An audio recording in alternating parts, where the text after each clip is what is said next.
Good evening and welcome to the 14th in our series of lectures established to commemorate in 1989 the 175th anniversary of Emma Willard School. This series is funded by a special grant which allows us to bring to campus people who have made outstanding contributions in their fields. We are extremely privileged this evening to have as our guest Betty Friedan. Ms. Friedan, go ahead, clap.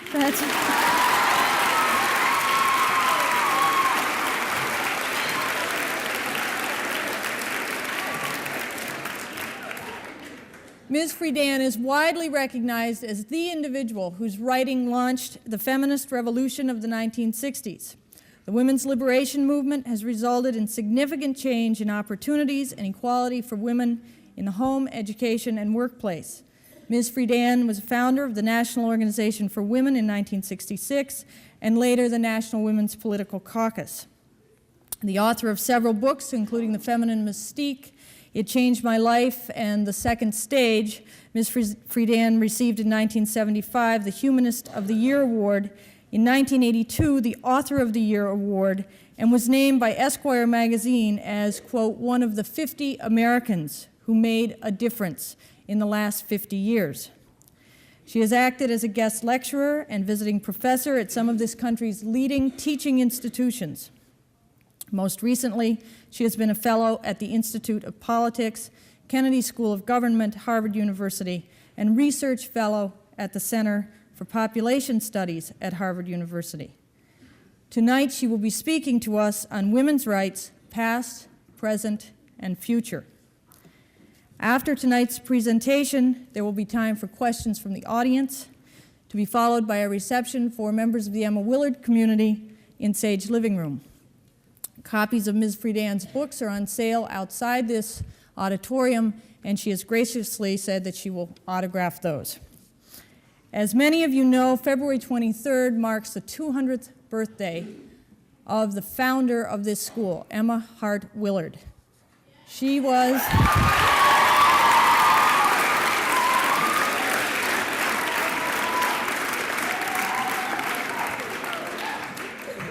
Emma Willard was a 19th century pioneer for women's rights, and it is fitting on this 200th birthday that we have here Betty Friedan, a 20th century pioneer. Welcome, Ms. Friedan.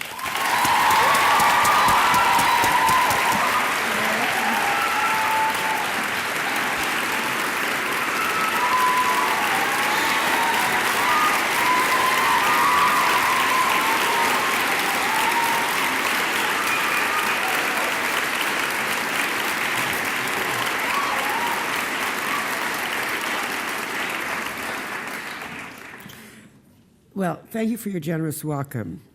Though I gather from my preliminary research, being my own advanced woman for the last few hours, that you are, and not to my surprise, you are the I'm not a feminist but generation, right? You're not feminist. I mean, I'm not a feminist, but I intend to be an astronaut. Now, I am not angry at you if you're saying I'm not a feminist, but although I hope before the evening is over that I might change your sense of all this. But, you know,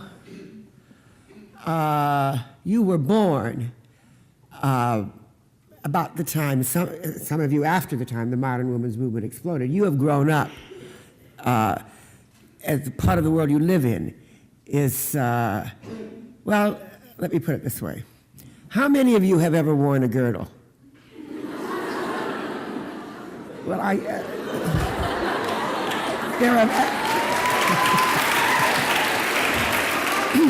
there are a few dinosaurs present, I guess.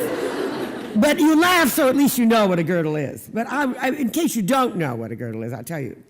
It used to be that being a woman meant that from the time you left your house in the morning, and you didn't always leave your house in the morning either, but if the time you left your house, you encased your flesh in rigid tight plastic sausage casing, you know. And this was what being a woman meant. You weren't supposed to notice that it made it difficult to move, to breathe. When you got home and you took it off, you weren't supposed to notice it, and you took it off with a great sigh of relief that there were red welts on your belly, you know, or even a deep scratch, you know, where your legs met the rest of you, or around your waist. And you didn't even ask if you were a woman, why you wore this girdle. I mean, did it make you more attractive to men, for instance, to look like a sausage? How can you know what it felt like wearing a girdle when you've worn nothing at all under your blue jeans except perhaps pantyhose or nothing, you see? How can you know?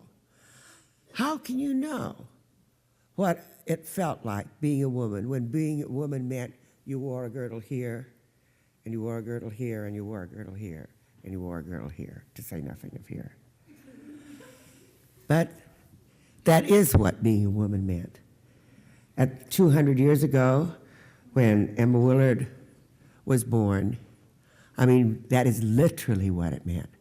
I mean, that she started this school.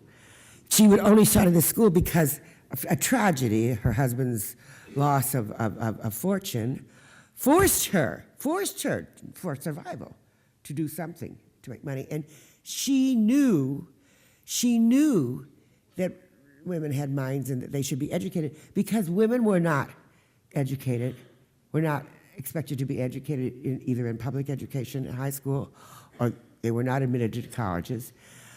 It took women like Emma Willard, it was an exception then to start a school, even to educate women's minds to the degree of secondary education. The whole century of the battle, the first battle for women's rights, where you are going to school right now is in the middle of the historic territory, Seneca Falls, 1848. Women that had been, as in a traditional way of women to be concerned with a lot of those unfortunate, or of those,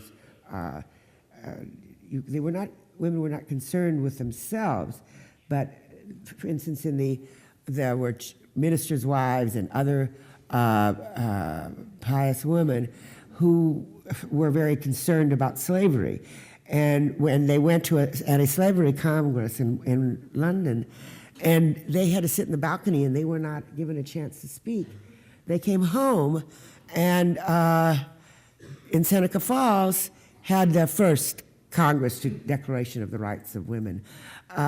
Some seeing, well, it is not only slaves that need to be emancipated, but what's wrong with us that we can't even speak, at a Congress where we are with our husbands?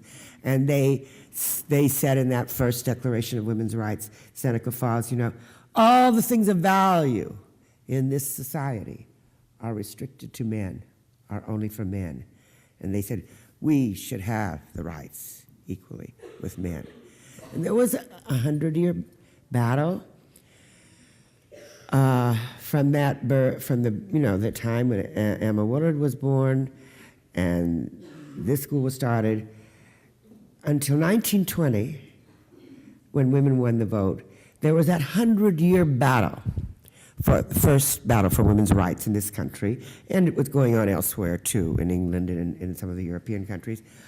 And the elementary rights that were won then, it is probably inconceivable to you that women, for instance, the law didn't recognize women as people at all. Women were chattel law, Blackstone law, imported from England. Women were like children or like property, but they were not sentient beings that were protected as people. Our Constitution did not, all men are created equal. It was written of, by, and for the people that were men.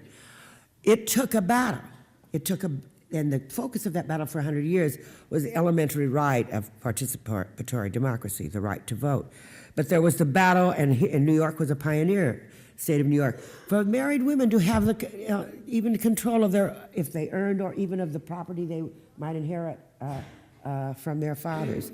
The right to education, the right even to employment, careers, all of the rights of participation in society that were restricted then to men. And that passionate battle for the first elementary sense of women's rights ended in 1920 with the winning of the right to vote. It shouldn't have ended then. In a certain sense, that was just the beginning. It was a right on paper that women had the right to vote with men. The women's vote didn't mean anything. What happened was that women, that the suffragettes, the original suffragettes, and incidentally, now, even then, women were very various. Emma Willard, I learned tonight, though she fought passionately to open education for women, didn't believe that women should speak in the public forum of politics. And she was not a part of the Seneca Cause Conference or of the original suffragette battle. Still in all, the right for women to have education was a very important part of equality. For her, that was a single issue. I'm afraid that many of the women that fought for the right to vote saw that as a single issue. And to win that right, they had to fight so hard against such ridicule, such opposition, to prove that women were as good as men, equal to men. It wouldn't have dawned on them to question the male model. It wouldn't have dawned on them in fact, they had to deny that women were really any different from men. For instance, in one of the jokes that was used, cartoons and so on, when women were fighting the vote, so a woman would be president, and as the country was being invaded by a foreign power, she would be lying prone on an operating table, being delivered of a baby. And so the country would be invaded by an enemy because the president was having a baby and she couldn't declare war, do you see? I mean, that kind of ridicule, you see, that would seize on, women's biology. And so the women that fought for the right to vote and for those original rights, they were not all this literally, but in a sense, there was a sense that they didn't have children. They didn't marry, but at least they didn't have children. They were like spinsters, maybe. And they had to downplay the difference of women and men, that women were the people that birthed the children, because women had to prove that they could do it just the same as men, equally to men, to win the vote. As a result of this battle for 100 years, and in an era when perhaps even more than in other societies having to do with our frontier and our, the rapidity with which we had to conquer the frontier and the John Wayne type hero and the importance of the, bang, bang, you're dead, cowboys and Indians and all that, and then the similar macho gold rush, the Industrial Revolution, and all of the things that were important and powerful. They were, masculine, individual, the frontier, et cetera, and women, leave the domestic stuff to the women, and in the West, there was the woman who ran the whorehouse or the saloon, maybe, or otherwise, leave the culture, which was very unimportant considering all the other important things the men were doing, leave all that soft stuff to the women, and send her roses on Mother's Day. But, the important things that were making America great, these were the male things and the male public lives. Then, of course, as we moved from the actual physical frontier to the industrial frontier, and women didn't get the education. And don't forget that women then also didn't live all that many years beyond their childbearing years, and they didn't have any control over their childbearing. Anatomy was destiny then, in Freud's sense. That even some degree of rough equality that women had with men they didn't have the muscular strength, but they were certainly essential in the pioneering and the wagon trains and all that. But even that degree of rough equality was gainsaid as we went into the Industrial Revolution, and women, for lack of education, were confined more and more to the useless sphere, the home and the children, and, but useless, soft, not important, not the big, strong public values that were making America great. All right. when Elizabeth Cady Stanton, Susan B. Anthony, and Lucy Stone and all the rest in that 100-year battle, for the vote, and Emma Willard and those like her for education and so on and so forth. But 1920, when they won the vote, I think they were exhausted, and they were so in the mode of having to prove that women were the same as men, that they seemed unable to confront the difference. They won the vote, technically, on paper. There was the right of women to control their own property, technically on paper. Women supposedly had the right to enter jobs and professions. At least you talked about careers for women. That was one of the slogans in that first battle for women's rights. But as long as you didn't confront the reality of that women are the people that give birth to children, those rights didn't make all that much difference in a way. Women still, more women were getting a certain degree of education, high school education, but they weren't, now there were women's colleges. I went to Smith, for instance. The women then didn't go to Harvard or Yale or any of those places. Women went to the co-ed universities, but they were sorority girls. They were co-eds. They weren't really expected to use their education in professions. The reality was that most women in America continued to marry, which was the only way you could move in society, really. The only way you could be assured of any living and of any social access, social status, role. And they continued to have children. And now they worked a little. They got a certain degree of education, and they worked a little before marriage or before motherhood. And in domestic emergency, like if a husband became a hopeless alcoholic or deserted or was paralyzed, and that was unfortunate that the woman had then, to go to work, or in national emergency, as in World War II, when we needed Rosie the Riveter.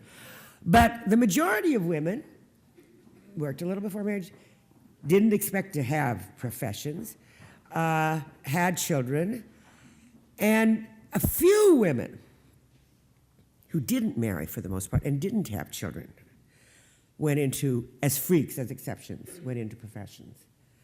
And the feminist dreams, the early feminist dreams, the dreams of equality, became too painful if they couldn't be lived. And they died. They died.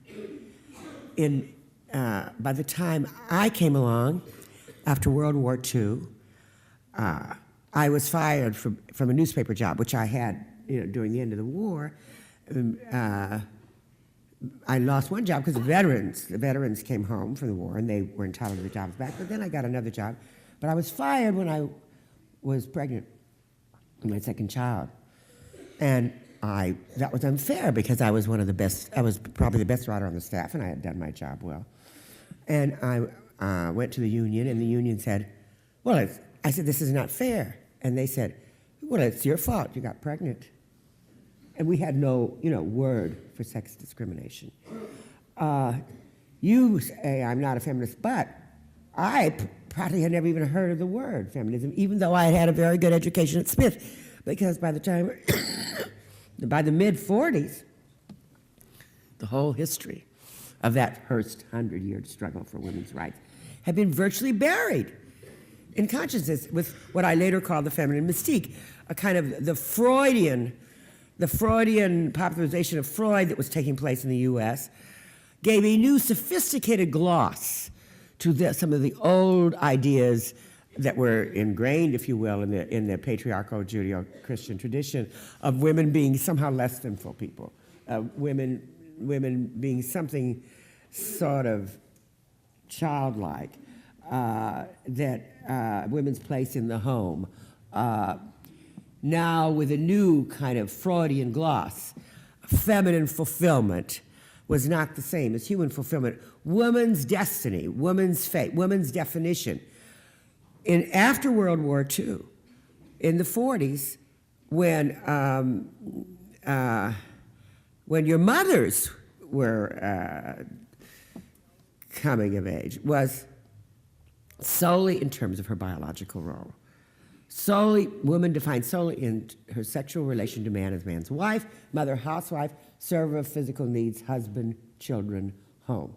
And that was feminine fulfillment. And the suburban housewife was supposedly the American suburban housewife, was the envy of women the world over. And what was wrong with her if she was frustrated in her role as woman? So, in the sexual ghetto of the American suburb, where some of you may have grown up, where between the hours of 9 and 5, nothing stirred over 3 feet tall, your mothers, if your mother there was somehow, much as she had wanted to marry a father, and hopefully he was going to be successful, and to have 1, 2, 3 children, and a station wagon and maybe a second car and a split level or ranch house or something grander, and the appliances that we hadn't had enough, been able to have during the war and all the rest of that. As much as she wanted all these things, if somehow in that suburb, with no action, and eating peanut butter sandwiches with the kids, she felt, is this all? Or like, I'm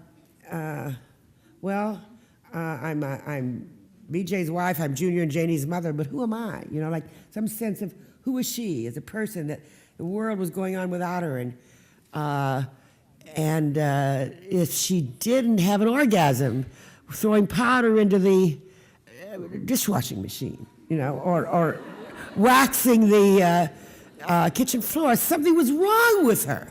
Well, I mean, she had plenty of guilt. Heaven knows, she had plenty of problems. I mean, if you wet the bed, if the husband's ulcers, if she didn't get the kitchen sink pure white or the shirts perfectly ironed, and if she didn't have those orgasms, I mean, there were a lot of counselors to tell her, adjust, do it better, et cetera. You're guilty, what's wrong with you? You're not a perfect wife, you're not a perfect mother, you're not a perfect housewife. But back in the 1940s and 1950s, the whole idea of that previous 100-year battle for women's rights, that women were people, that women therefore had a right to be a part of the larger society, had been so suppressed that I called it the problem that has no name. That groping, inchoate sense of which each woman felt she was a freak, she was alone in wanting something more than that rather simple, happy housewife image. And the feminism, the 100-year previous battle that ended in women's rights, had been as suppressed almost from consciousness, even educated consciousness, as if it hadn't existed, or else it had been distorted. I was a very sophisticated, educated in a Freudian sort of thing. If I had heard of these feminists at all, these earlier feminists, they were freaks. Suffering from penis envy. They were spinsters, they were just neurotic, miserable women. It was nothing that anybody would conceivably want to be. I mean, I'm not a feminist, but I'm going to be an astronaut. But in this instance, feminism, it was like a neurotic perversion, by the time, when I came along and said somehow, I thought I would prove, I was asked to do the 15th reunion at Smith after graduating from Smith, the questionnaire, and I had been trained as a psychologist and worked as a newspaper person. I gave, after I was fired from my newspaper job, I was writing housewife on the census blank and rather guiltily freelancing for women's magazines, hiding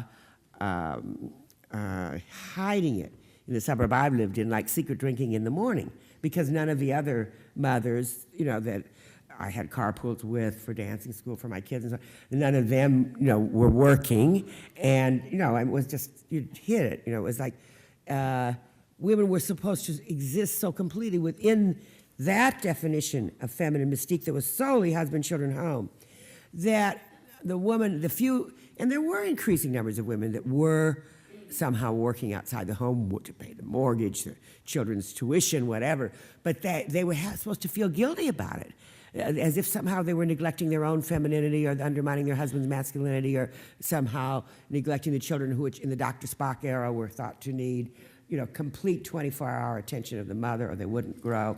And they weren't even, heaven knows, they weren't supposed to notice that they were paid half what men were paid for doing the same job. That the nurse had to stand up when the doctor entered the hospital. And she might teach 3 generations of surgical residents how to do it. And her services might be essential to keep the patient alive, but she could never hope for a tenth of those doctors' pay or status in the hospital.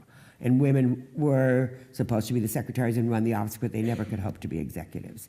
And they cooked the church supper, and they weren't supposed to notice that the language of the prayer book insulted them. And they did the doorbell ringing in the political parties, and looked up the addresses and so on and so forth. But they weren't supposed to want to have a say in the big decisions or to run for office themselves. And the only problem then about women was what was making women, American women, spoiled American women, somehow so frustrated in their role as women. And maybe it was higher education. There was books called Modern Woman, The Lost Sex. It's because women have too much education that they are kept from adjusting to their role as women. So 15 years out of Smith, and I had liked my Smith education, and I thought I would prove that education didn't make women frustrated in their role as women. So I did this rather depth questionnaire, and it raised more questions than it answered. Maybe yes and maybe no.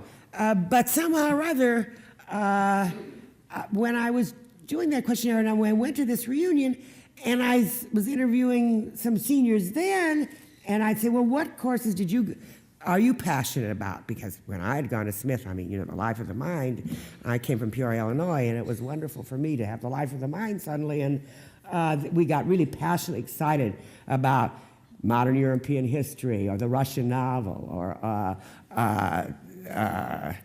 existential philosophy, or whatever. And so they'd look at me and they'd say, oh, we don't get excited about anything like that. I'm engaged, and I intend to go ice skating with my children, and so I say, at Smith, so what I saw from this questionnaire was I couldn't exactly prove that education didn't make women frustrated in their role as women, but it was clear to me from that questionnaire that the women that were doing best were the ones that the education, like a vaccination, had taken the most with, and that they were somehow not quite fitting into that narrow role of women, that they were moving beyond it in some way. And the women that were doing worse were the women that the education hadn't taken with at all, like these young ones now that say, oh, well, I'm not interested in anything like that. All I want to do is have children very quickly and go ice skating with them. So I began to think, maybe what's wrong is not the education, but the definition of the role of women. And I began to ask questions about, listen to what women were saying that I was interviewing, and I would ask questions of their counselors and doctors and psychoanalysts and educators and others. And this was about the time when all the women that had been, 2 generations of women had a big rush to have babies. There was a demographic coincidence here that women that didn't have children during the Depression, women didn't have children during World War II, were suddenly all having babies at once, to say nothing of the women that were giving up their education before college or after 1 year of college, under what I was now calling the feminine mystique, that you don't need education. You can put your husband through, take a secretary job, but all you need is to have is that house, those appliances, those 3, 4, 5 children as quickly as possible. So everybody was having all these babies at once, and now all these babies were going off to school, and some of these mothers that had given up their own education were banging on the doors of the colleges so that was another thing. What are we going to do with all these frustrated women? And so they would start a continuing education program in the basement of the home ec building. Get them off they were not capable of, go home and work in the PTA on 4th grade arithmetic. I actually was on programs where famous psychoanalysts would tell the women that wanted to go back to school that. Okay, I wrote my book, The Feminine Mystique, and I I made conscious the problem that has no name. And the history books say that was the beginning of the modern women's movement, the rebirth of feminism. Suddenly there were these millions of women, each one thinking she was alone, she was a freak, to confess the confessional or the analyst's couch, and realizing that they shared a common social, economic condition as women.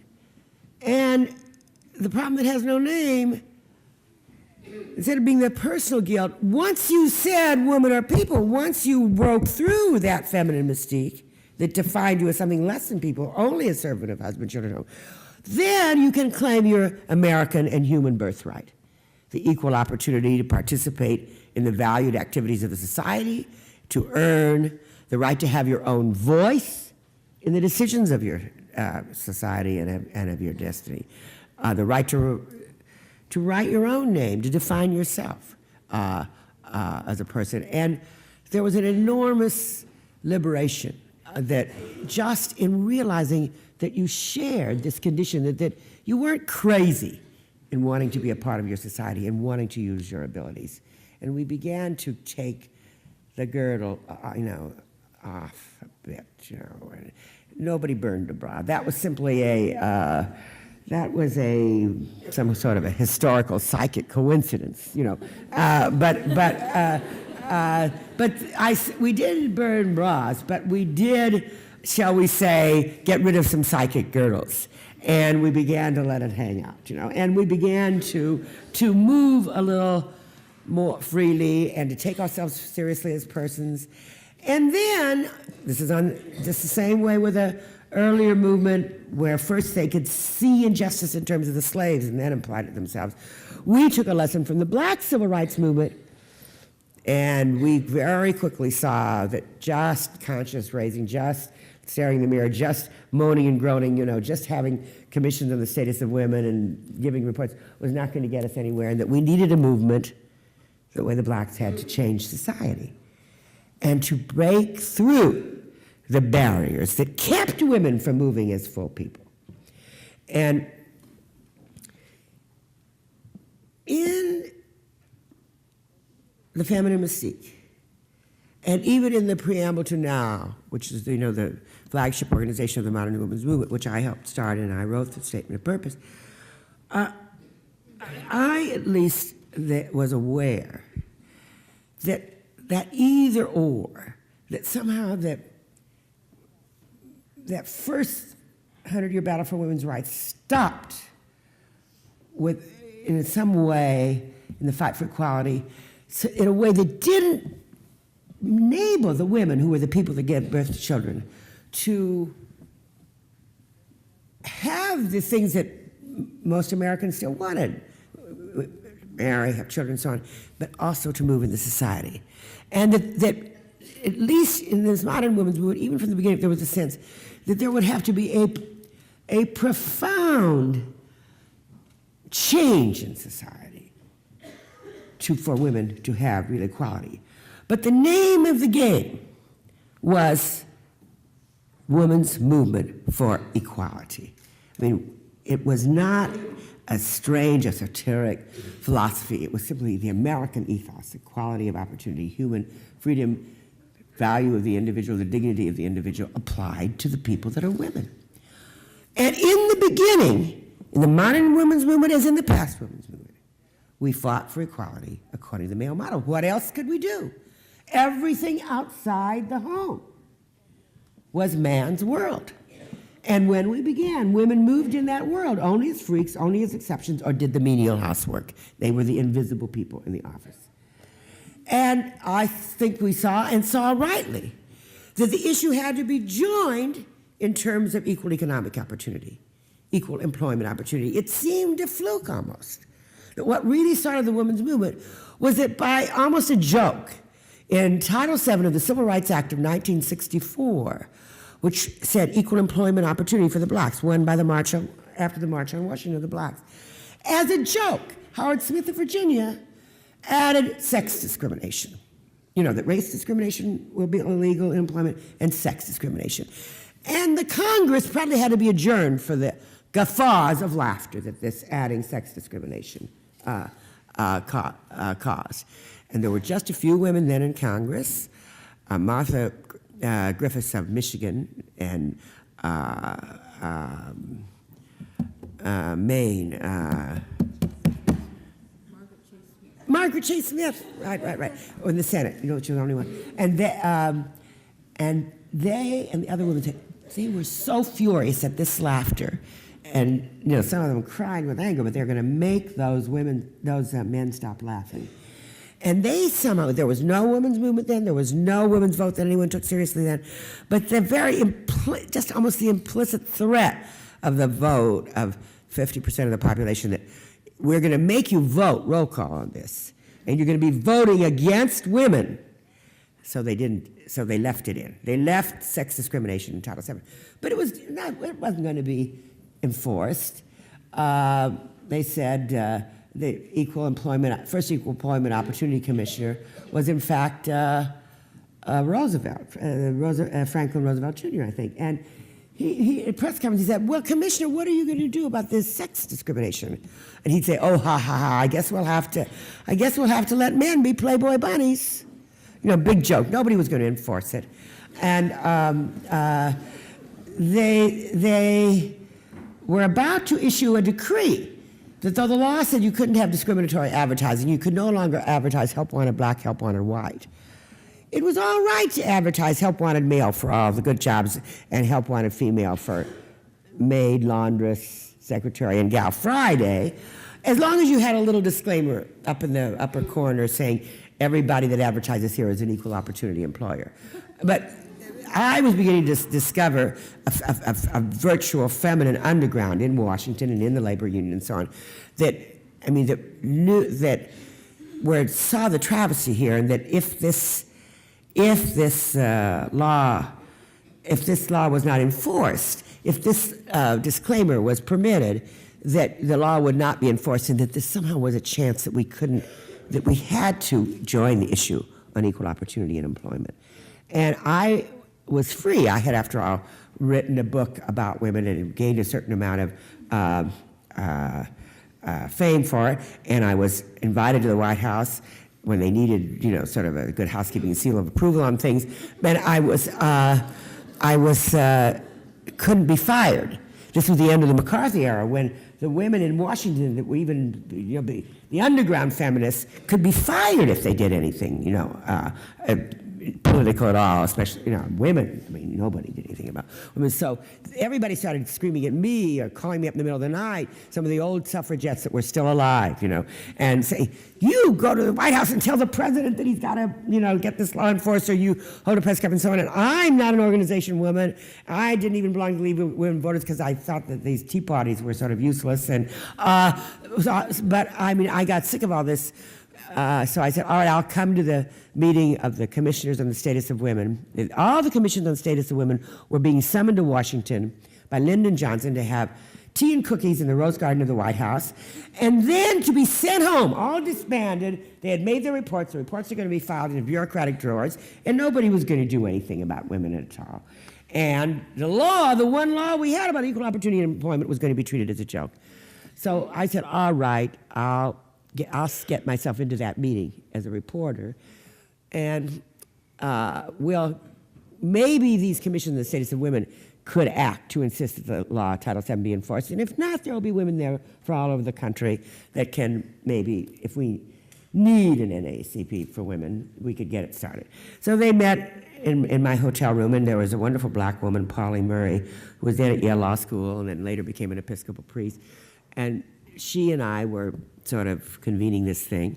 And we said, well, we need do we need to start a movement like the blacks to get this law enforced, you know, to get so the equal employment opportunity and all the other things, and to get something done about these reports of the Commission of the States Women. Oh, nobody wanted to rock the boat. Nobody wanted to do anything unladylike, like starting an organization. But they said, well, we'll go to the meetings tomorrow and insist on passing a resolution to ask the president to get this law enforced. And at 5, and so Polly Murray and I, they left, and we were disgusted, and we said, "Oh, women!" And then my phone began to ring at 5 in the morning First from the commissioner of the Women's Bureau, which was really an organization to keep the women quiet, saying, I hear you're trying to rabble-rouse and get, resolutions and this and that. You shouldn't do that. You'll just get women in trouble. And then the other women that had been in the meeting and didn't think we should do anything unladylike called us saying, we've been told that we can't even pass a resolution, that we have no power whatsoever in these commissions of the states of women even to pass a resolution. So you're right, we need an organization. And we formed NOW. And we got the law enforced. And we got laws. National Organization for Women. It wasn't against men. I saw others that started this, that somehow or other this had to, not an enmity to men, that this somehow had to be, women, full equality for women and fully equal partnership with men. The anti-man note came later and was in some ways a, almost, a perversion of the essence of the modern women's movement, but it was a real expression of anger. Anyway, we did some things that the Black Civil Rights Movement had done, we did some things that the labor union had done, and we invented our own kinds of things. And we got laws, and our court suits, and class action suits, equal opportunity in employment, equal opportunity in education. The boss could no longer say, I wouldn't consider a woman for this job. The law school admissions officer could no longer say, I wouldn't waste these seats on a woman, or what kind of birth control do you use? We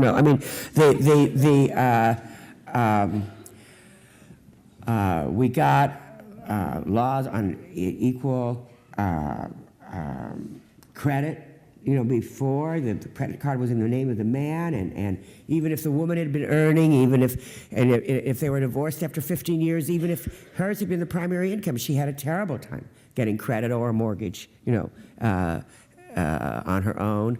We discovered that, we decided it was unfair that you go into a woman couldn't get served at lunch, couldn't come into lunch to the clubs, eating clubs, or the main restaurants where men did business at noon and at night. In a bar, she would only be served if she was accompanied by a man, and the assumption being that a woman alone was a hooker. And we got laws covering public accommodations, equal access to public accommodations. And in fighting for these laws, we empowered ourselves and each other. We in somehow finding our strength to use the American methods of countering, of giving people power to encounter excessive power of wealth, whatever, in demanding equal opportunity. What we did to ourselves was as important as anything else. And so women began to acquire a lot of confidence, and we began to question definitions of femininity. We began to question the language and terms of a discipline that completely ignored, for instance, the experience of women or the history of women, the burial of the history of women. And we began to say to the experts that had been making women feel so guilty about everything, don't tell me what being a woman is. I'll tell you. And it was a heady time. It was a heady time. And in 1970, when most of you were not yet born or about to be born or just born, the 50th anniversary of the vote, there was this wonderful march as the first action since the winning of the vote in 1920, the first mass action of women. And I called that Women's Strike for Equality. I was my last act as the president of NOW. I was the first president of NOW, because I could see that a distortion was taking place of the women's movement for equality. Once we said women are people, we had then defined the problems as anything that kept us from really moving as people in society. And we had taken action on the essence of equal opportunity. But another generation that came after us that perhaps had been even more truncated by the feminine mystique than we had, and were full of anger. They had a right to be angry for years. Women were not able even to be conscious of the anger they felt if they had been put down in the office, if they had been put down even on the pedestal at home. They were dependent. They couldn't continue to live if they had let themselves feel the anger they should have felt. they took it out on self-hatred, self-denigration, headaches that the pill sellers and the doctors could never quite cure. They took it out on their own bodies, and they took it out covertly on their husbands and children. And now this anger was out in the open. And at the same time, this generation, the generation between me and you, that had cut its political eye teeth in the student movement of the 60s, using the doctrines of class warfare, of Marxist class warfare, applied to the problems of race. And they had not had much experience of women's life, and they expressed their anger in an ideology that to me was a distortion and a mistake, an ideology of sex warfare, if you will, where, you know, like woman as a whole class is oppressed by man as a whole class, the oppressor, down with man, down with motherhood, down with marriage, down with everything women had ever done to attract men, the brutes, the male chauvinist pigs, down with everything that men have ever done, you know, the brutes, the patriarchs, the male chauvinist pigs. And it was sexy, you know, I mean, like the bra burning image. It was like, no, let's have babies in test tubes. Let's not have anything to do with men. Then they say, well, and I mean, I heard once of a conscious raising group, someone said to me, do you know that in a conscious raising group that they're saying that when my wife came home and she said, the only possible position for a feminist is on top. And I said,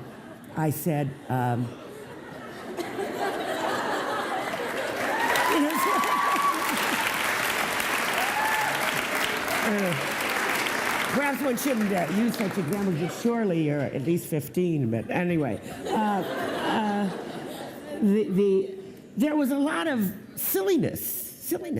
It was like, you know, Freud showed how a lot of other things in the jokes and things are, when sex was suppressed, would be used to express, you know, secret, suppressed sex desires. In this era, women's suppressed need to be full people and move in the society was sometimes expressed in sexual terms. In other words, it's easier to play out a bedroom war than to take on the difficult problems of getting real opportunity, equal opportunity in society. But the sexual politics, if you will, that tried to turn it all into kind of a bedroom war, down with men, and so on and so forth.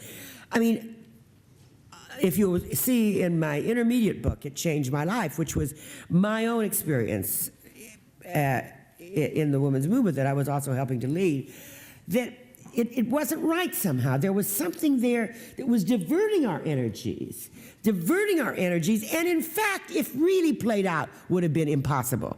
Because if the name of the game here, if the name of this revolution, if the essence of it was down with men, was women taking the power and reversing.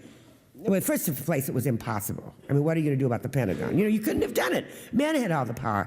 But not only that, if it really had been down with men, down with marriage, down with motherhood, most women wouldn't want to win that game.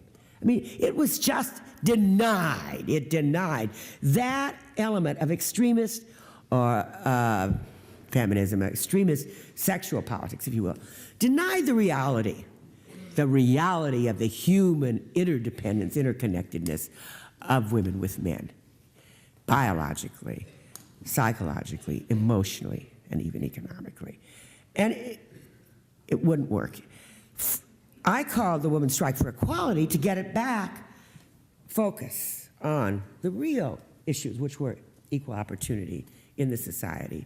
And in fact, this is what the essence of the modern women's movement was. And the sexual politics was a epiphenomenon, if you will, that in a certain sense created a sort of a shock attention for the movement. And I don't know to this day to say whether it did more harm than good. You know, I mean, I'm not sure. All I know is that I think it was wrong, and it is part of the reason that you say I'm not a feminist, but it's part of the reason. It isn't the whole reason. The whole reason has to do with backlash and with taking the rights for granted. But the fact is, we did win at a great degree of opportunity that women didn't have before.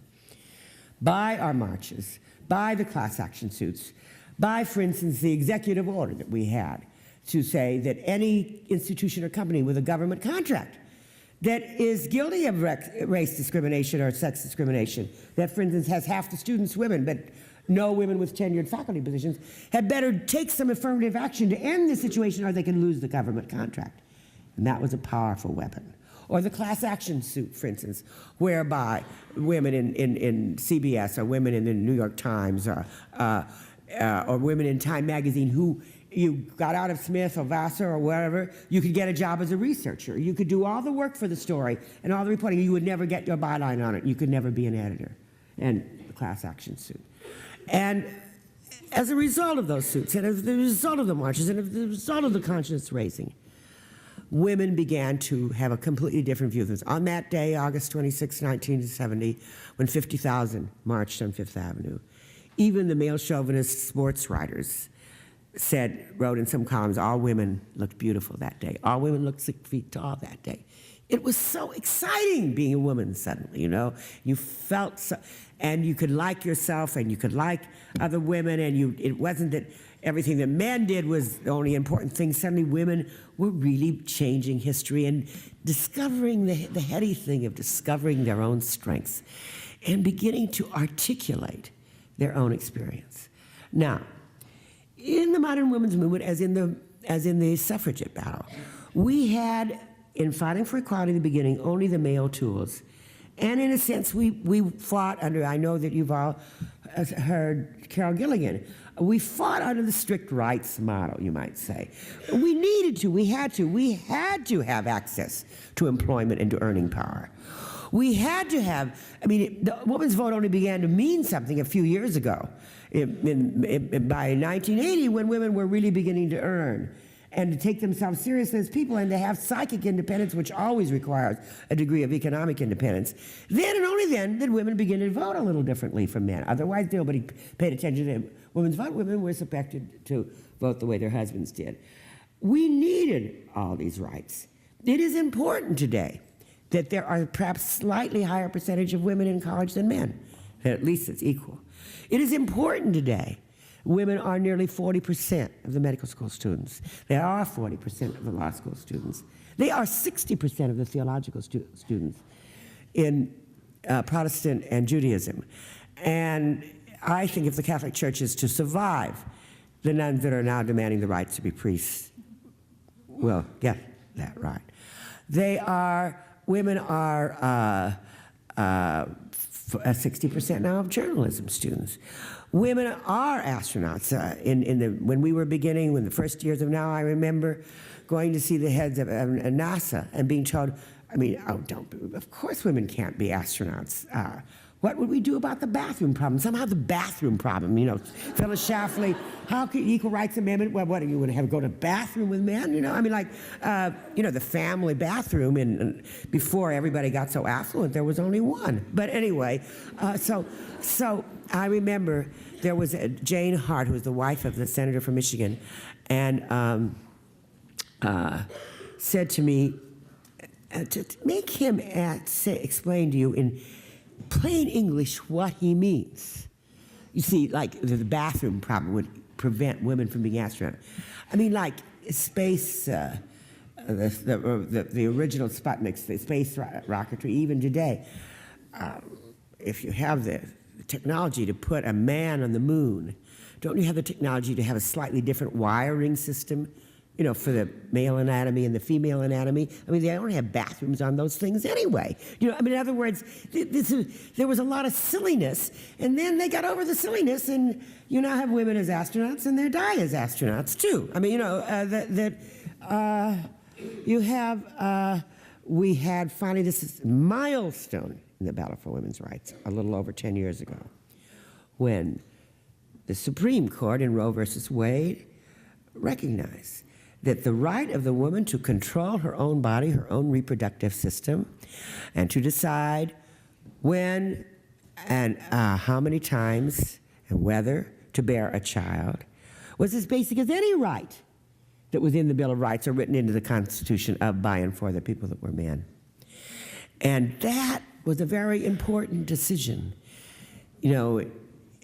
Soon, let us hope there will be no need for legal abortion. Soon, let us hope that the birth control will make that unnecessary. But it confronted the personhood of women. It confronted, a need to have a right that was not even conceived of as a right when the Constitution was only written for men. And that right to legal abortion, safe medical legal abortion, which incidentally brought both infant and maternal mortality, childbirth mortality, down to an all-time low once you made it legal, you see. Because before women had abortions, but they were back alley butcher abortions that were not only humiliating but dangerous.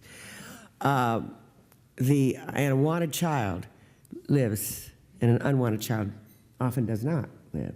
So this was a very basic thing, but it became almost symbol as well as substance of women's independence to the right wing, to the reactionaries, whose power somehow rested on keeping women passive. And so as we began moving to, for instance, get it into the Constitution, Equal Rights Amendment to the Constitution, because there were all kinds of laws in one state or another, not as bad in New York as it was in Louisiana, that kept women from really having equal voice and destiny and even control of her property, her own earnings. And what you had to do is get the Constitution, put an amendment to the Constitution that said it applies equally to women and men. The equality of rights under the law shall not be denied by the United States or any state on account of sex. That's all it said. But ERA and abortion was used by right-wing authoritarian power, politically, economically, and the churches, to create a kind of a backlash hysteria, to push the women back down again. And you have to realize that you're talking about very real things here. When women whose work is increasingly needed by the society demand they're going to be paid equally. When women who had been easily manipulated by profiteer and priests, by dictator and demagogue, by passive, told what to do, suddenly discover their own power and become independent and have a degree of economic power and are not completely dependent anymore. They're not easily manipulated. And so they demand equal pay. They demand equal pensions, vacations, like if they're employed. They're not going to so meekly assent to the dictates of a priest, for instance, or a rabbi or anyone else that denies their own reality. And they push those uppity broads back down again. It's going to change the whole political and economic temper of the society. So you have this right-wing reactionary backlash, power fundamentalists in the churches, economic power they don't want to pay. One of the first cases that I ever got involved in when I was president of NOW was the stewardesses who were forced to quit at age 30 or 35 or marriage. And that was sex discrimination. And the Union of the Stewardesses filed a suit saying that sex discrimination got to stop. And the airlines put the most enormous pressure to keep from having this finding of sex discrimination. For instance, I was subpoenaed because that was one of the first cases that NOW took up. And I remember I was subpoenaed on New Year's Eve, and they tried to get me to give them the membership of NOW to see if there were any of the people in the airlines. It was like McCarthyism. And I thought, why are the airlines going to this trouble to prevent a finding of sex discrimination? Surely they don't really believe that men ride the airplanes because the stewardesses are nubile. They have to go to Chicago on business or whatever. But of course, if you're going to force the stewardesses to quit at 30 or at marriage, you'll never get them smart enough to really get to union leadership, to reach a certain level of pay or pension entitlement or vacation entitlement. It's a matter of dollars and cents. I get an enormous kick now when I see some stewardesses on the plane aging, gracefully like the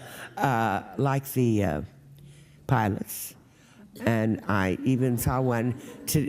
I saw one today with a pregnancy. She had on a pregnancy outfit, and they even have babies and they come back and work. Okay. As we we moved on the issues of equality and to the male model, saying women have equal right to be in all the worlds that had been man's world, we began to see there began to appear a new set of problems that have no name. And you couldn't really see those clear if you just stuck with the male model. I mean, we hadn't come in this first stage of modern feminists to complete equality. Women today even are making only 62 cents on the average for every dollar that the men make. But we had come far enough to take our own experience seriously as women and to begin to see that we'd have to get beyond that male model. What I saw when I wrote my book, The Second Stage, that there couldn't be real equality if we left everything the way it was, defined only in terms of the lives of men that had wives to take care of the details of life. And we tried to fit in to that male model. I mean, the generation that preceded yours started dressing for success to do just that. And they even if they had gone beyond that sort of the anti-man kind of excessive sexual politics, down with marriage, down with motherhood, business or whatever. But of course, if you were going to force the stewardesses to quit at 30 or at marriage, you'll never get them smart enough to really get to union leadership, to reach a certain level of pay or pension entitlement or vacation entitlement. It's a matter of dollars and cents. I get an enormous kick now when I see some stewardesses on the plane aging, gracefully like the pilots. And I even saw one. I saw one today with a pregnancy. She had on a pregnancy outfit, and they even have babies, and they come back, and work. Okay. As we moved on the issues of equality and to the male model, saying women have equal right to be in all the worlds that had been man's world, we began to see there began to appear a new set of problems that have no name. And you couldn't really see those clear if you just stuck with the male model. I mean, we hadn't come in this first stage of modern feminists to complete equality. Women today even are making only 62 cents on the average for every dollar that the men make. But we had come far enough to take our own experience seriously as women and to begin to see that we'd have to get beyond that male model. What I saw when I wrote my book, The Second Stage, that there couldn't be real equality if we left everything the way it was, defined only in terms of the lives of men that had wives to take care of the details of life. And we tried to fit in to that male model. I mean, the generation that preceded yours started dressing for success to do just that.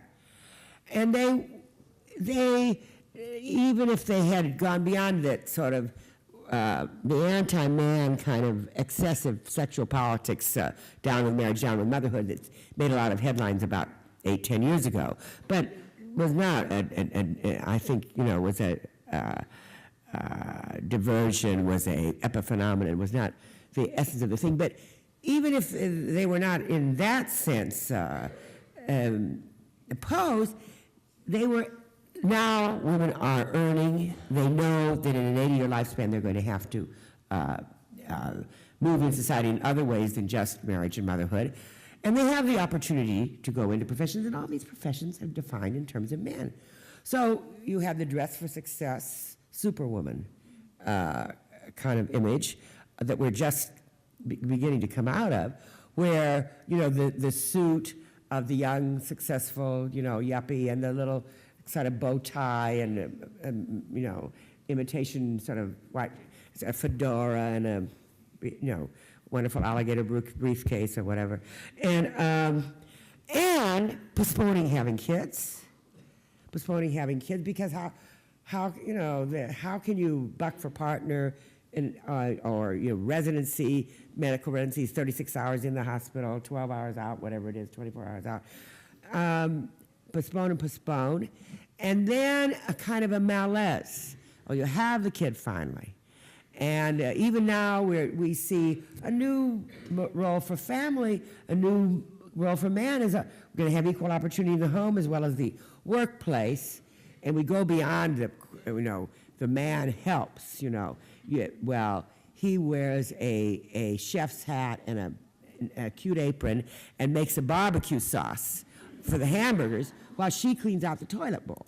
Now that, you know, that helped. That's not enough anymore. So no, he's going to be a real equal responsibility parent. And we have a chart on the wall and a home computer every 1 hour and 13 seconds that I put in the kitchen, you put it in, or else, you know, and big arguments and so on and so forth. And even get beyond that to everybody's tired and it's an equal flow. But he's in the same kind of job she's in. And how can they have a kid? You know, he says, I'd like to have a kid when I'm young enough to play ball with him. But she says, well, now how am I ever going to be partner? So he's got to write it in blood that he's going to take equal care of the kid if she'll only have one. So the choice to have children becomes important in a new way for men than it ever did before. But so they have the kid, and his grandmother doesn't live down the street, and if she does, she's working too. My children, I mean, I think I have babysat twice. I love my grandson, but, you know, I mean, who has time? So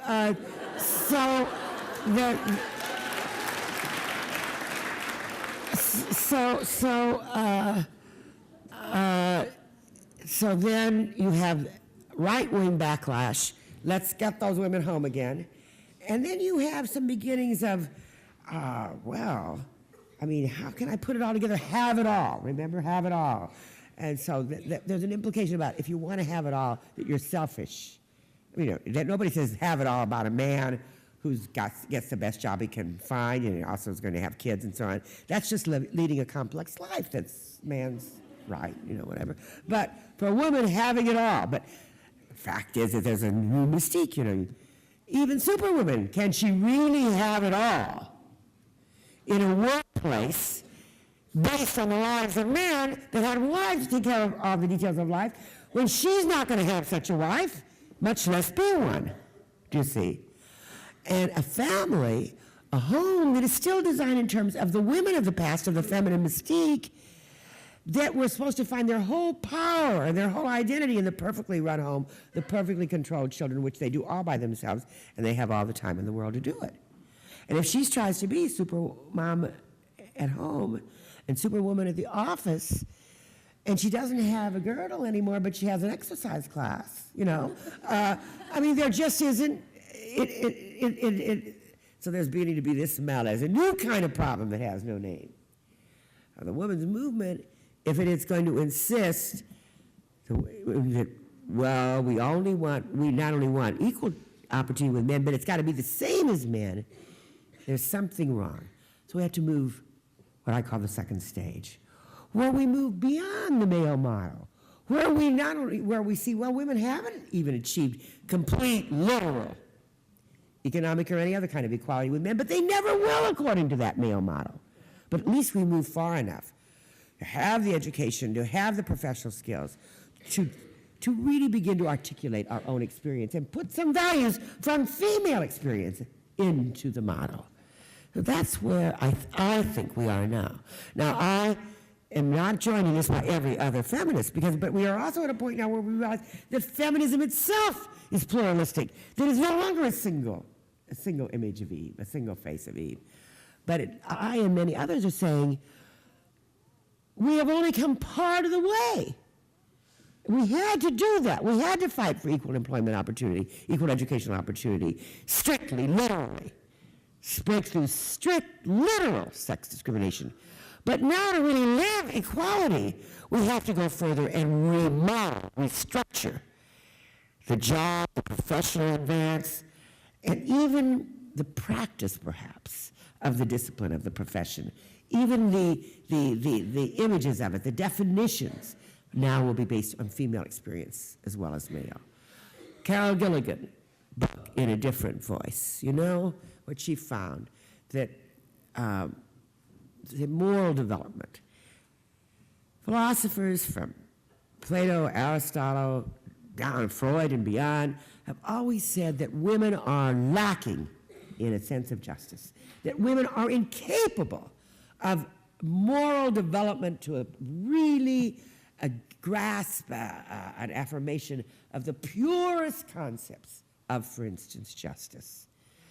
Now, Carol Gilligan studied at Harvard, the Graduate School of Education, under Larry Kohlberg, who had worked out some scales to measure moral development.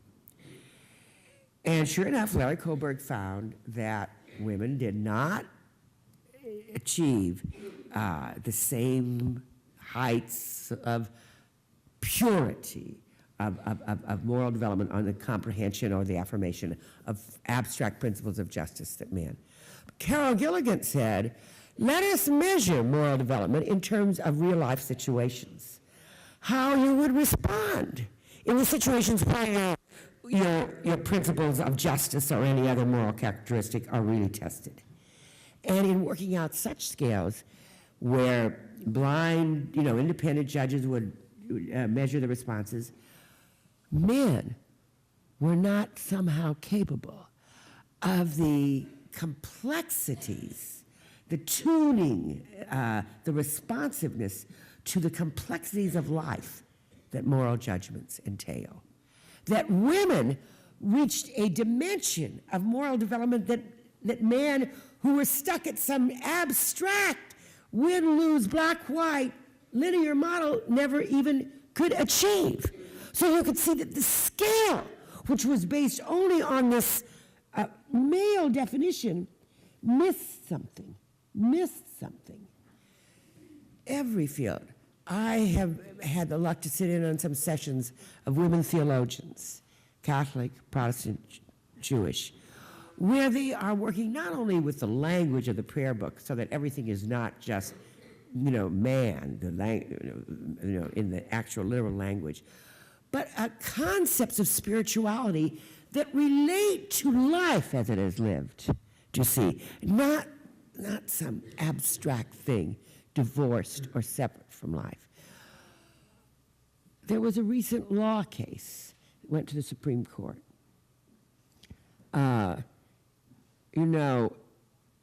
This country is a very backward nation when it comes to recognizing that women in employment, they're needed in the workforce, but women are the people that give birth to babies. And this is an essential service to society.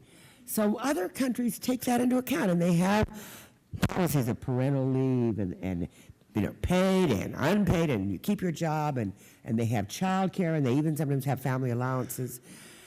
But perhaps because this country is so masculine in its public policy, and even the women's movement, fought for equal employment opportunity on the male model and wasn't too anxious to ever confront the difference for whatever reason, the majority of women in this country don't even have the right to take 6, 8 weeks or 18, whatever, off to have a kid and get their jobs back. The state of California, the Supreme Court, 10 years ago, in a case involving General Electric, said that a company that had disability pay policy didn't have to pay it for pregnancy because pregnancy wasn't a disability, it was unique to women. I mean, it wasn't a disability like a hernia or a heart attack or whatever, because there was no, it wasn't anything that men had, so it was not a disability. So the state of California and a few other states passed laws saying, yes, women could take disability leave and keep their jobs if they had a kid. So a black woman named Lillian Garland in the state of California had a kid, went back to get her, after a few weeks, went back to get her job as a receptionist at the bank, and they said, no job for you. Well, what happened to my job? Well, we've hired the person you trained to take your place while you were gone. And she knew that there was this law and that she had rights under this law, so she went to the state to demand her job back, to get, as the law would give. So the state of California sued, the bank sued the state of California for discriminating against men, you see. In other words, if you're going to say that a woman can take up to 16 weeks of unpaid but job protected leave at the birth of a child, you're discriminating against men. A few feminist groups actually went on to file an amicus brief technically on the side of the employer, saying, no, we don't want special treatment for women. Because, there's this whole long tradition that equality doesn't recognize difference, that we want every bit of equal treatment with men, but that has to be the same treatment as men. I joined with some feminists, wonderful young feminist lawyers and labor people and black leaders and others in California, where I was visiting professor in the winter, to say there cannot be real equality if we just stick to the male model, that it isn't special treatment protection for women to recognize that the human condition comes in two packages, and you deal with pregnancy as a fact of life that you never had to deal with before when you only were dealing with men in the workforce. It's not special discriminatory treatment, but you shouldn't have to twist pregnancy into a hernia or pretend it's a prostate gland, or hide it. It is simply a fact of life that you deal with. And that if women do not have the same right as men, or the equal right as men, to choose to have kids and to remain employed, there is no equality.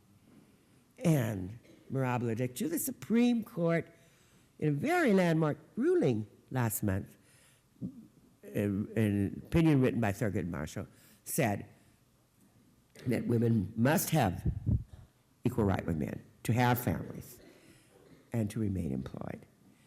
And we are now, I think, in what I call the second stage, where in the now and in the future, the unfinished battle for true equality of women with men will deal with the difference.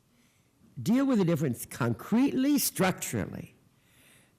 For instance, I would like to see pass the Patricia Schrader, Congressman from Colorado, has introduced a bill that would give parental leave up to 18 weeks, 4 months, unpaid, so it isn't a perfect bill, because for poor women, they can't afford that. Even so, it's a beginning.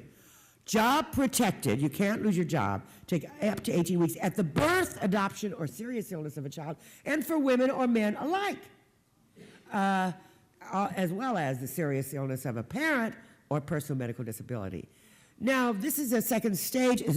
It comes to terms finally that women, who are the people that give birth to children, need equal opportunity in employment, but it also gets beyond the first stage in not just looking at women in isolation, but see, not only do you need a new structure in the workforce, but you need an equal parental role.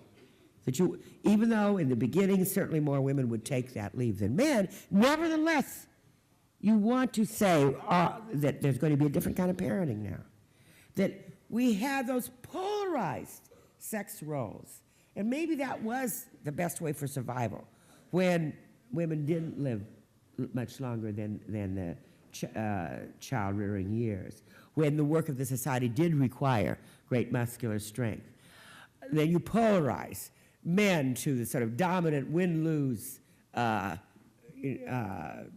macho, and women to the service of life. But now, with all of us possibly having a lifespan of 80 years, well, women have a lifespan of nearly 80 years, and men are dying nearly 8 years younger than the women of their age cohort because of the strictures of the male role. You see, it's not women against men in the second stage, but we have to transcend that obsolete polarization. We have to have not only the right of women to move in society with the opportunities only open to men before, but a release, a liberation of men from the burdens of that iron mask that prevents responsiveness to life, that shovels all the values of life onto the woman, that keeps them even from responding to the clues from their own bodies and the pains and the joys of their own feelings. And that in all the terms of our disciplines, history, theology, philosophy, medicine, law, that we have a language, a conceptual structure, styles that integrate the life tuning that has been woman's experience and that has a value that has never been given as long as women had no value. Integrate that with the skills and the strengths that's up until now have been excluded, restricted to male, and integrate it not only for each individual woman and man, but in the very values and the definitions of society. And that is the wonderful, wonderful task that is open to you in the next stage. It is an adventure, you know, to be, there are some very serious problems on the horizon.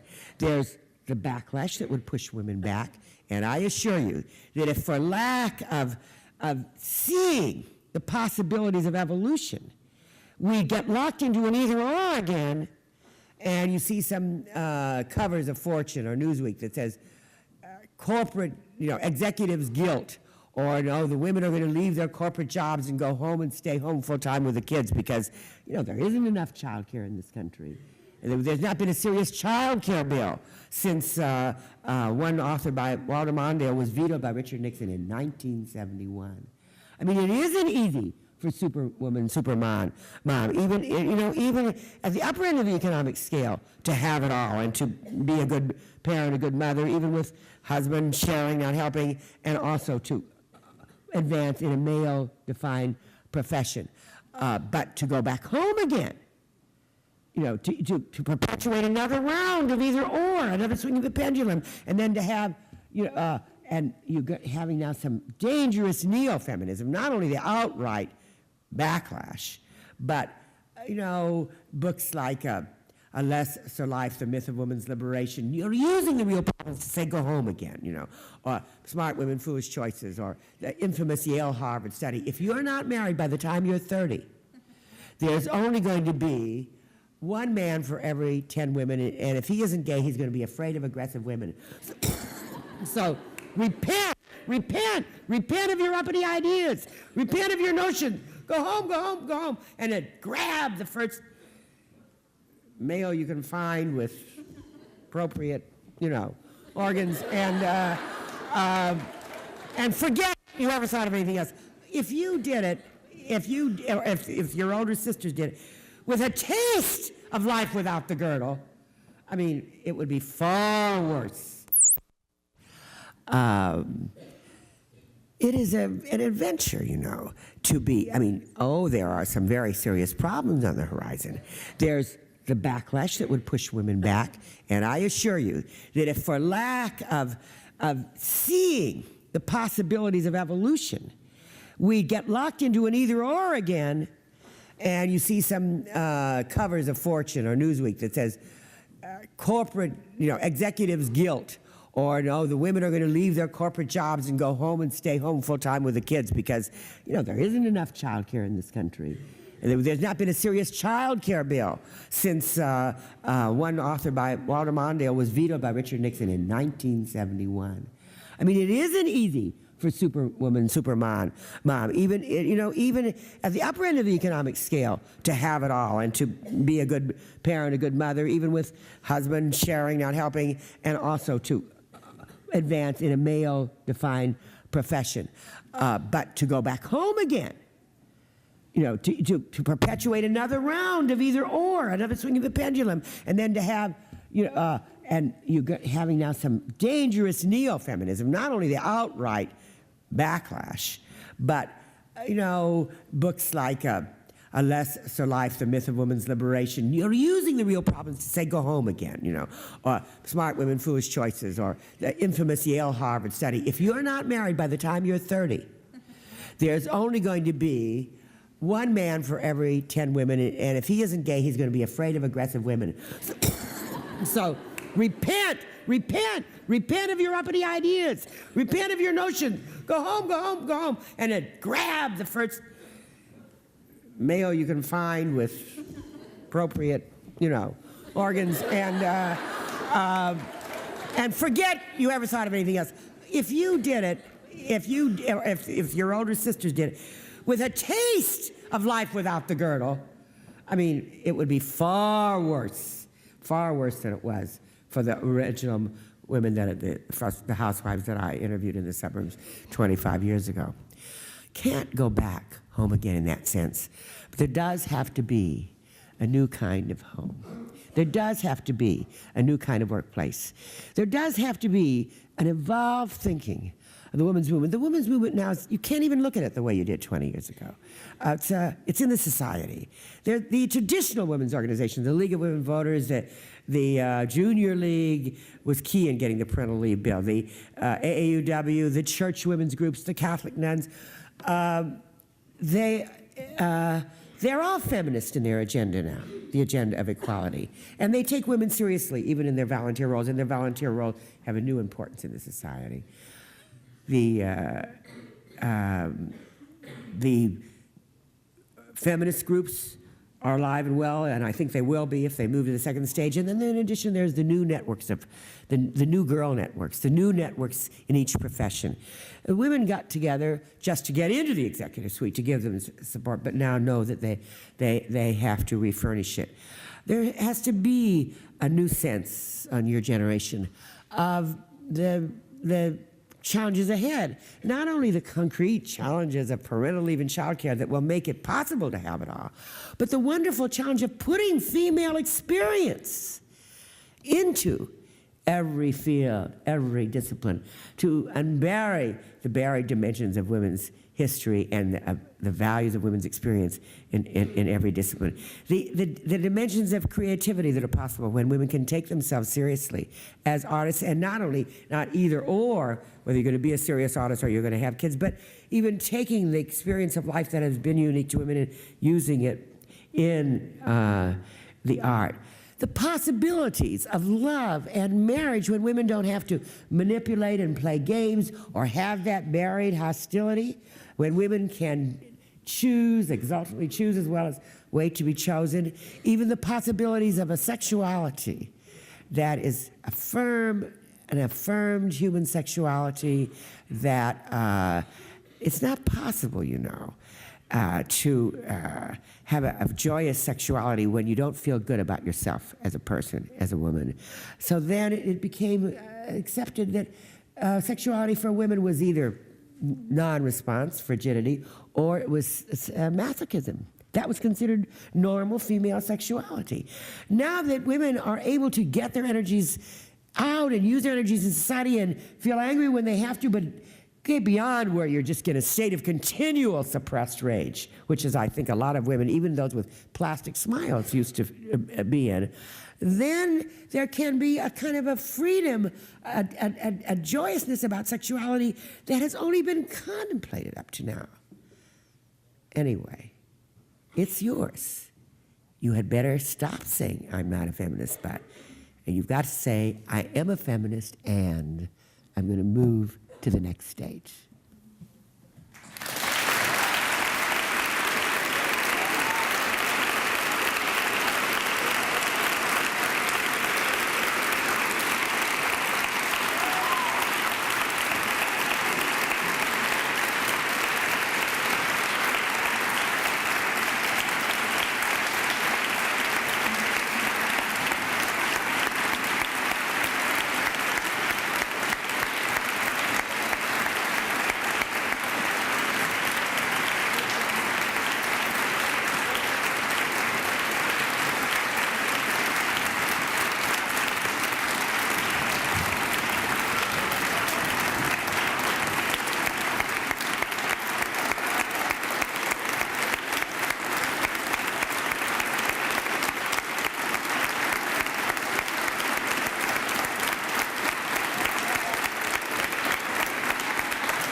Ms. Friedan has agreed to answer some questions. I think to expedite things, I will try to repeat the question for her benefit and for the benefit of the audience. So we will take some questions now.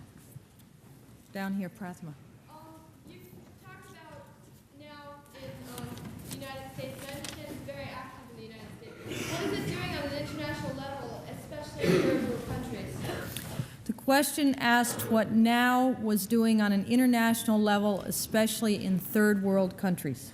Well, again, I think you can't just restrict it to now. I mean, now is a national organization for women, and now has really not done a great deal other than, and especially in recent years where it has been having to fight to help defend and save the rights in this country that we thought we had won 10 years ago. So it's almost been a paralysis of the women's movement energies.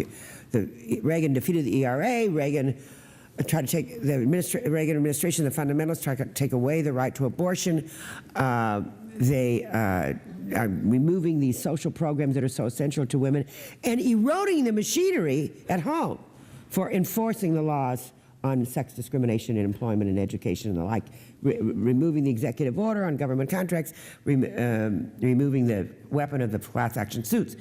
On the other hand, the women's movement as a whole, and certainly insofar as people like me do represent still, or at least a part of now, has certainly, I mean, the women's movement ideas, which the modern women's movement, which started exploding here, has spread to the rest of the world, including the third world, and especially in the UN Decade of Women, where in Mexico, Copenhagen, and then most recently in Nairobi, it was really wonderful to see, you know, not that women in the third world are in the same place that women are here, but to see the ideas of equality and the ideas of the strength of women, and you know, the issues and the priorities are different in terms of the different levels of economic development.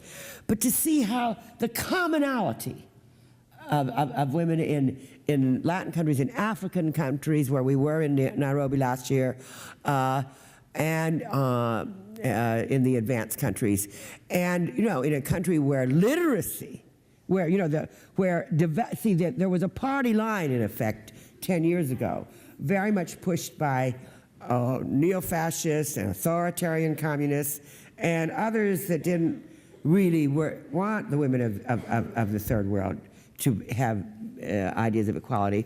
So the idea was, well, women of the third world don't need equality, all they need is development. Now, if that were true, there would have been no need for a women's movement in this very developed nation, the United States of America. But it clearly, by the end of the UN Decade for Women, where there was a real attempt, the first two conferences, to keep women from getting together on questions of women's rights and equality and so on, and to distort those meetings on issues that were not relevant, you know, like anti-Zionism and others, as a manipulation away from the interests of women themselves. Now it was clear in Nairobi, summer before last, that development is coming to some third world countries, but it's coming for the men. That the technology is going to the men, the literacy is going to the men, that even the things that women did that gave them some economic power, now that we are beginning to get some kinds of machineries in those countries, the women no longer can go to market and have some power with the costs they've helped raise. That men are going off to the cities, leaving the women behind pregnant in the villages, and the whole question of the subsistence agriculture is left to the women. And unless you have a real battle for literacy for the women, and that development is going to push the women of the third world further behind. So that in those countries, the main issue is not abortion, it's literacy, and then maybe it's some elementary birth control, but unless women have education and opportunity to earn and some security in their own selves, the only way for them to have any economic security is to produce more and more children. So what I think we're doing is the third world women or women in this country alike, we get beyond the single issue kind of political thinking that informed the battle for the vote, or Emma Willard with the idea that women's education, or in the first stage of the modern women's movement, ERA, yes, and abortion, and all these are separate single issues, to what the Cardinal Bernardin of Chicago, you know, would say, the seamless web, you see, that it's related, that somehow or other you have to have economic empowerment, but you also have to deal with women's role in the family, and you can't, it's not either or. And it's this kind of beyond the single issue politics that I think we're at now, not only in terms of third world women, but in terms of women in the so-called advanced nations.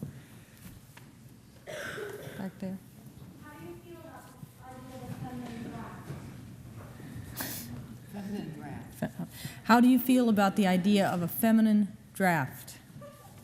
Army, military? A military draft for women.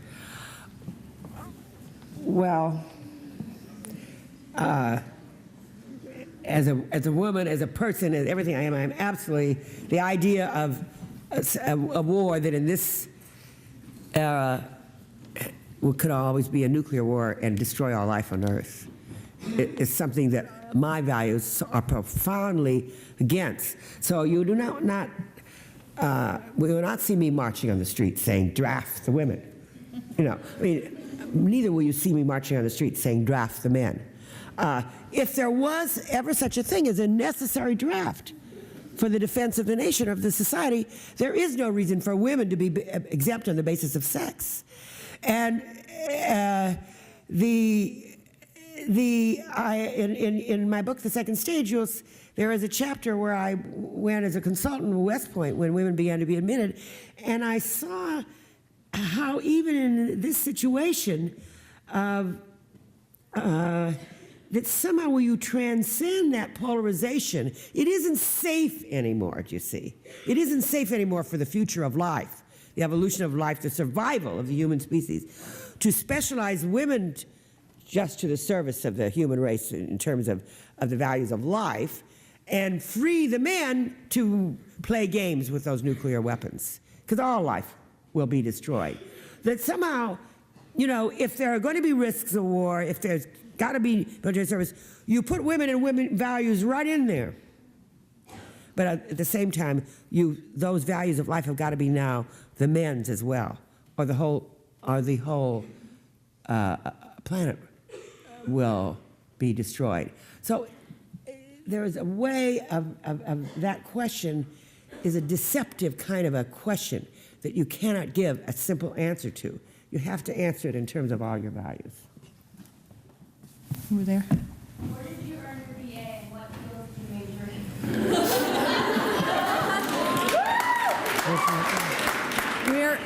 in? Where did Ms. Friedan earn her BA and what field did you major in?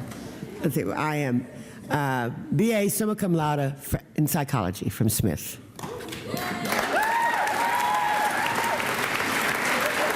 Balcony. The importance of Roe versus Wade in defining a woman as a person in functioning person in society. To what extent do you feel the abortion issue is dividing?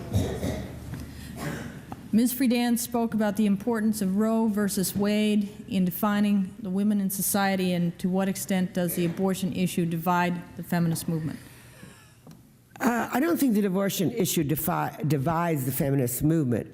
I think that not only the feminist movement, but according to polls, the enormous majority of the society, of all religions, incidentally, and women as well as men, are absolutely for the right of the woman to safe, legal medical access to abortion and for choice. And it is interesting that in this last election in 1986, that the attempt to put referendums in different states to try to say make abortion illegal or to undo take away the right of abortion to poor women, you know, with some Medicaid funding, different ways of winnowing down Roe versus Wade, were all defeated. We're all defeated. And in states with very heavy Catholic populations, you will find even a majority of Catholics today whose own religion would say they will not themselves avail abortion, will say we will not impose our values that women should have the right to choose according to their own conscience. Now, on the other hand, I feel that we make a mistake letting the right wing divert us to a narrow battle of abortion. Like, for instance, if someone says to me, will you take the side in a debate on abortion, you take the side for abortion against those who are for life. And I say, I will not. I am for life. But if you are for the values of the sanctity of life, the right of people to bring only wanted children into life, and a respect for the life of the woman and of the children, you are going to have to, at this stage in history, avail yourself technically of the be able to avail yourself technically of the possibility of abortion if birth control fails. I mean, it is not that the abortion is the value is life, including the life of the woman. And if you let the right wing force you into false issues of, the fetus and all that sort of thing, it's a diversion. Because as Bernard and the Cardinal said, there's something very suspicious about a supposed concern for life, that it only concerns itself with the fetus in the first 10 weeks or the first 12 weeks. The very people that proclaim most loudly, and I think in many cases hypocritically, the concern for life on the issue of abortion are not a bit concerned about the danger to life of poverty, of nuclear war. They are very vengefully for not only for the death penalty, but they are against laws that protect children from abuse, or refuges for women against wife beating.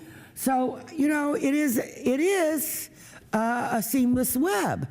I think that a too narrow focus on abortion is unproductive. I would like to see marches, for instance, celebrations on this Mother's Day for the choice to have children, which does require maintenance of Roe versus Wade, the Supreme Court decision that gives the safe legal medical access to all forms of birth control and, in the last analysis, abortion, but also would say the choice to have children, which requires parental leave, national policies of parental leave, and child care. In the back.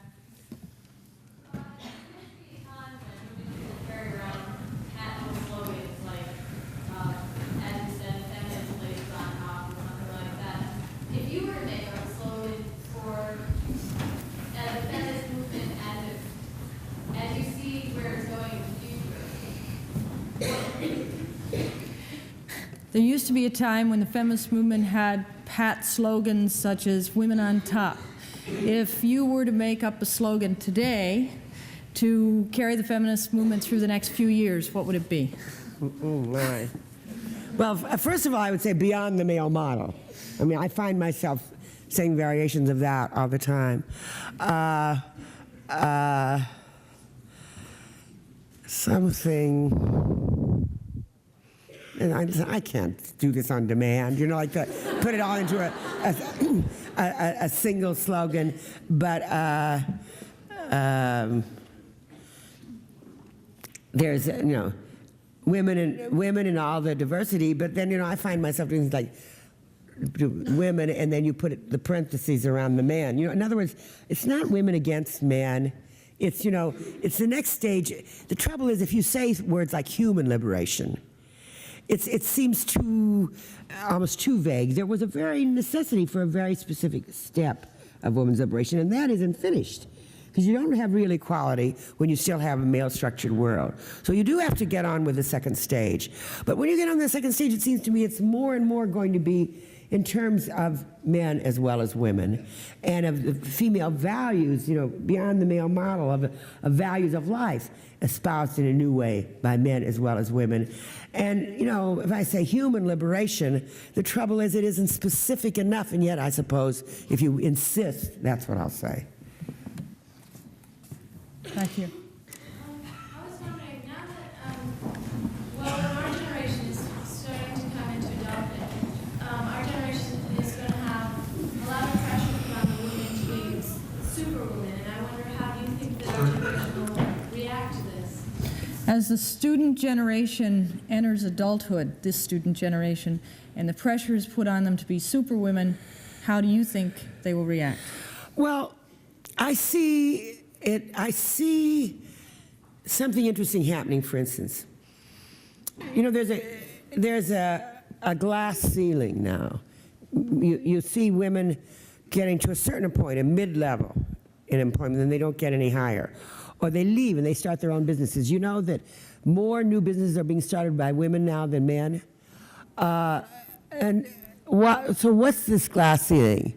Or why are women only earning 62 cents for every dollar that men earn? It's not just overt sex discrimination, though there's still a remnant of that, especially with the laws not being enforced. But it's that these structures, the structures of the corporate world and the rigidities are something that women are saying no to in different ways. Like, I think it is very legitimate in our own consciousness to say, I don't have to do it the way the man does it. I mean, I may be as ambitious as anyone in medicine or law or whatever, but I have also, if I have a priority that I want to have kids and I want to, I will make my own pattern of trade-off. It's not so easy to do alone, you see. Again, as in the first stage, you need the empowerment from others to get, say, structures like parental leave, or to get even possible patterns of advance to take into account childbearing, child rearing, so that you see these problems as not only personal, but as political. Now, you can't say that, well, should women alone be doing this, then women are never going to get anywhere equal to men in a power above the glass ceiling and really defining the terms and so on. I think as your generation reaches adulthood, unless we are, there's terrible economic depression, in which case I assure you there's going to be another feminine mystique to try to force the women home again, and it's not going to solve any depression either. And I think that the essential nature of women in the economy is such that can't happen. Still in all, assuming that we can continue, I think that that you are already seeing from some men, from young men, a rebellion against certain workaholic patterns that had certain obsessive careerist models. Now, there's no universal thing. I mean, you've got all kinds of images today.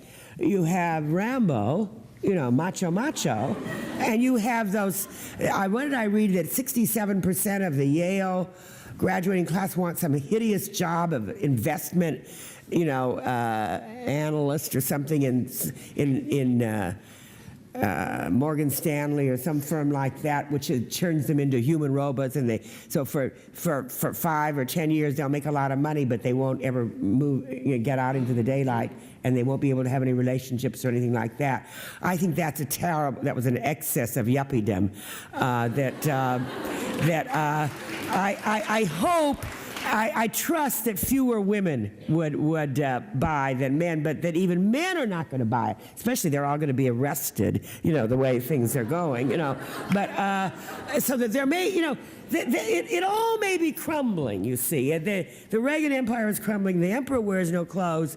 These Sharpies are going to jail. I don't know who's going to get arrested next. And, there's going to be a revulsion against the whole thing. And maybe the values of human life and life worth living will take an ascendancy again, even among yuppies. But you can be the post-yuppie generation, back to human values. We'll take one more question. Up in the balcony there? Yeah. Gentlemen. What can be done to pass the ERA and the year of the bicentennial of the Constitution? What can be done to pass the ERA in the year of the Constitution's bicentennial? Well, I think we have to be very realistic and very pragmatic. I certainly think the 200th anniversary of the Constitution should be a very conscience-raising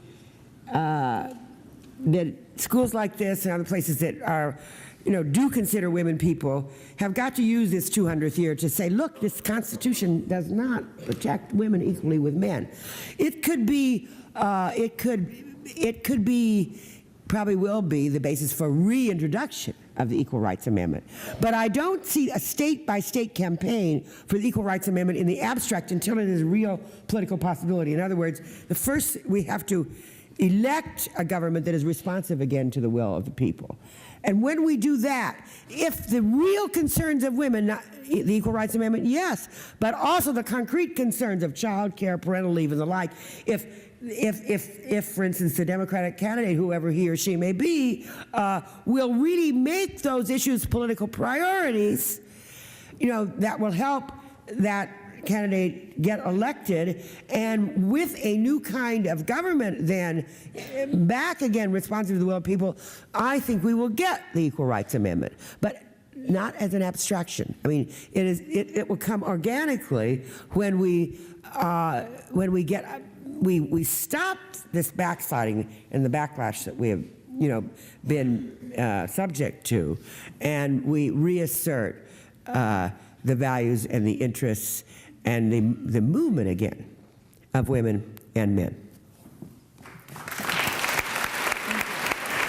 We'll go out before they leave. May I?